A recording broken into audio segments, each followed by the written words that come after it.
Hello, everyone. This is Vodcast 9, and today's topic is about layoffs. What are they? How do they impact families? How do organizations go about making layoffs? Like so many things we can talk about.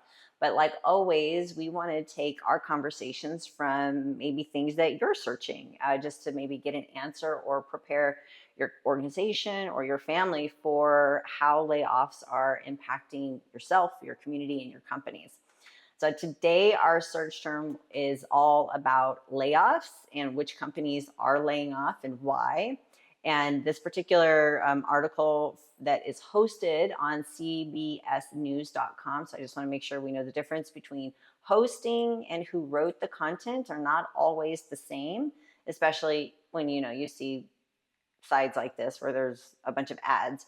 So let's see who wrote this. Amy. Sorry, Amy. I'm going to totally murder your name. Amy Pici. Maybe Italian. So sorry. I'm not best at Italian, but I respect your writing. So this is you're an associate managing editor and you have an X page. So we'll make sure to give you a shout out on our content.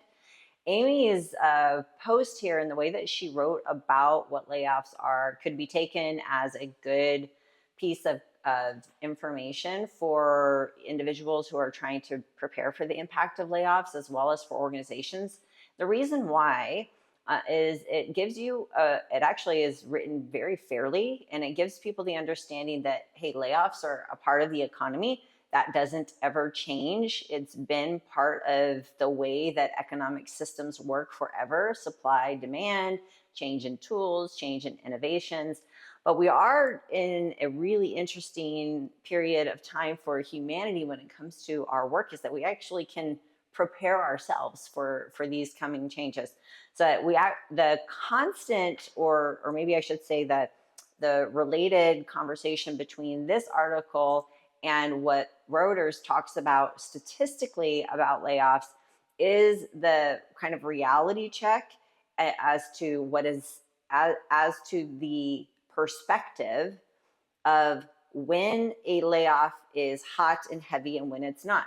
So both of these articles talk to you and explain that even prior to COVID or during COVID, so COVID, people just got in like a pause in work. I don't even know if we really can call COVID a layoff period, because it was, yes, people did lose their jobs. Yes, it could have been because of COVID. Yes, it could have been because of supply and demand, but it was also the 3 to 5 year mark of a lot of major organizations starting to feel the benefits of automation and machine learning and AI. So just like a timeline check here, Reuters talks about the fact that job cuts were announced to increase by 90,000, a little over 90,000 in March, from 84,000 in February, compared to what was happening in 2023. So let's do a timeline check. Companies were already starting to implement automation and machine learning in 1996. And then COVID hit about 6 years later, that's about the time frame that it takes to develop programs and technology to actually get your automation complete. And now here we are in 2024, and automation and machine learning and artificial intelligence has become faster, quicker, and has been applied in so many more industries than what people thought were possible. Everything from agriculture to hospitality to when you check out at McDonald's. So check out these two articles. I do think they're fairly written. I do think that they can give you an honest perspective of what is happening as it relates to jobs decreasing. That's what layoffs are. It's one organization that says I cannot hire or retain I cannot pay the salary, or I don't want to pay the salary of the individuals that are doing the work. So check those two articles out. But at the end of the day, what I want you to be able to take away from this is that you can't really do anything if it's already happened, right? Your companies, if you work for a company, they're looking for ways to stay afloat, stay alive, beat competition. to make sure that they have an organization, a business to run in the next 2 or 3 years.